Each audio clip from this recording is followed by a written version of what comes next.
नमस्कार, स्वागत है आपका हिमाचल न्यूज़ एंड अपडेट्स में। चलिए शुरू करते हैं आज की कुछ बड़ी खबरें। आज की पहली खबर है, गगरेट में 3 पुलिसकर्मियों की सड़क दुर्घटना में दर्दनाक मौत। ऊना जिला की पुलिस थाना गगरेट के तहत होशियारपुर मार्ग के चेक पोस्ट से करीब 150 मीटर पीछे आशा देवी में बाइक पर सवार 3 पुलिसकर्मियों को ट्रक ने कुचल दिया और तीनों पुलिसकर्मियों की मौके पर ही मौत हो गई। मृतकों की पहचान विशाल कुमार पुत्र विक्रम चंद गांव झंडवी भोरंज, मनोज कुमार पुत्र सुरेश कुमार गांव पिंदड़ता और शुभम पुत्र सुरेश कुमार गांव नारकंड बड़सर के रूप में हुई है। जानकारी के अनुसार बुधवार रात लगभग 10:30 बजे तीनों जवान एक बाइक पर सवार होकर आशा देवी स्थित पुलिस चेक पोस्ट पर जा रहे थे। इसी बीच रास्ते में ट्रक ने उनकी बाइक को कुचल दिया। तीनों सिविल ड्रेस में थे, लेकिन आई कार्ड से उनकी पहचान की गई। तीनों चौथी आरबीएन बटालियन के जवान थे और ये तीनों 2 दिन पहले ही ऊना में अपनी सेवाएं देने के लिए तैनात किए गए थे। आरोपी ड्राइवर को पुलिस ने ट्रक सहित नादौन से गिरफ्तार कर लिया है और आगामी कार्रवाई शुरू कर दी है। अगली खबर है, कालका शिमला रेल ट्रैक पर पटरी से उतरी रेल कार। कालका शिमला रेलवे ट्रैक पर बडोग टनल से ठीक पहले रेल कार पटरी से उतर गई। बारिश के बीच रेल कार के अगले 2 पहिए पटरी से उतरे और हादसे के बाद रेल कार में सवार यात्रियों को बीच जंगल में परेशान होना पड़ा। रेल कार यात्रियों को लेकर सुबह करीब 5 बजे कालका से शिमला की ओर जा रही थी। जैसे ही रेल कार सुबह करीब 7 बजे 33 नंबर बडोग टनल के समीप पहुंची तो डिरेल हो गया। हादसे के वक्त रेल मोटर कार में करीब 9 यात्री सवार थे। गनीमत यह रही कि कोई बड़ा हादसा होने से टल गया। इसकी जानकारी शिमला व अंबाला में अधिकारियों को दी गई है। अधिकारियों के वहां पहुंचने के बाद ही जांच शुरू होगी और घटना के कारणों का पता लग पाएगा। फिलहाल यात्रियों को बडोग रेलवे स्टेशन पर पहुंचाकर शिमला भेजने का प्रबंध कर दिया गया था। अगली खबर है, हिमाचल पुलिस को मिली 61 नई गाड़ियां। मुख्यमंत्री जयराम ठाकुर ने बुधवार को सरकारी आवास ओक ओवर से राज्य पुलिस विभाग की 58 बुलेट मोटरसाइकिल, 2 ट्रक और एक बस को हरी झंडी दिखाकर रवाना किया। इस अवसर पर उन्होंने से नो टू ड्रग्स थीम पर आधारित पुलिस विभाग का एक जागरूकता वीडियो भी जारी किया, जिसे सोशल नेटवर्किंग साइट्स पर अपलोड किया गया है। इस अवसर पर मुख्यमंत्री ने कहा कि प्रदेश सरकार राज्य में कानून व्यवस्था को बेहतर बनाने के लिए पुलिस विभाग को नवीनतम तकनीकी और बेहतर सुविधाएं प्रदान करने के लिए हर संभव प्रयास करेगी। अगली खबर है, आनी में रूहाचड़ा खड्ड में मचाई तबाही। आनी के रघुपुर क्षेत्र में बुधवार शाम भूस्खलन से रूहाचड़ा खड्ड में आई बाढ़ से आधा दर्जन गांव को जोड़ने वाली शुष्वतोड़ फनौटी सड़क पर 250 मीटर हिस्सा जलमग्न हो गया।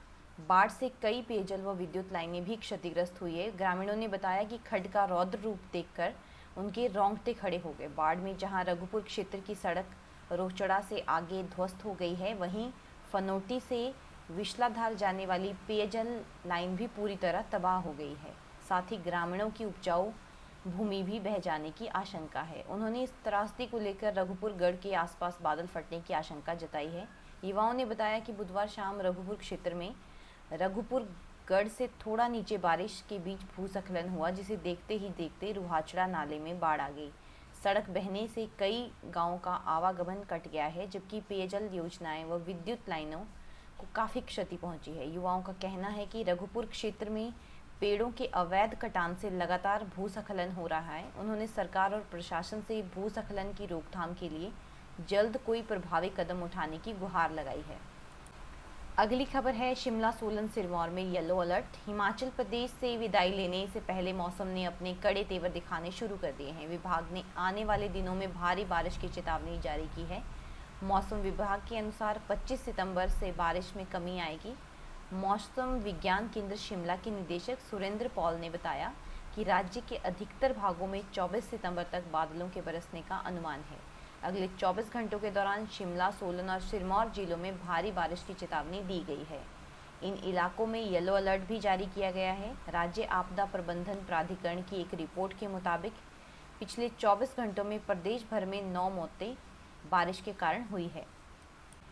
अगली खबर जल शक्ति विभाग के कर्मचारियों की नियुक्ति को लेकर है। जल शक्ति विभाग के कुछ एक अधिकारियों के चलते प्रदेश भर के कर्मचारियों को मायूसी हाथ लगी है।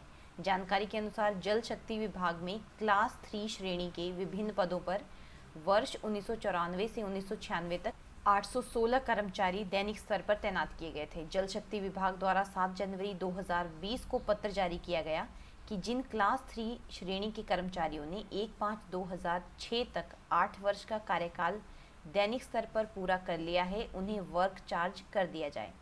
जल शक्ति विभाग ने 816 कर्मचारियों को 1/1/2002, 1/1/2003 और 1/1/2004 से वर्क चार्ज कर दिया था, जिसके चलते 70% कर्मचारी पेंशन के दायरे में आ गए और वरिष्ठ उप महालेखाधिकार से उन्हें जीपीएफ लेखा संख्या भी आवंटित होगी। लेकिन करीब 1.5 साल बाद 816 कर्मचारियों के नियुक्ति आदेशों को सचिव जल शक्ति विभाग प्रदेश सरकार द्वारा 2/6/2021 को वापस कर दिया गया, जिसके चलते विभागीय अधीक्षण अभियंताओं ने सभी कर्मचारियों के नियुक्ति आदेशों के वापस करने के फरमान जारी करना शुरू कर दिया है, जो कि इन कर्मचारियों के साथ भेदभाव बताता है।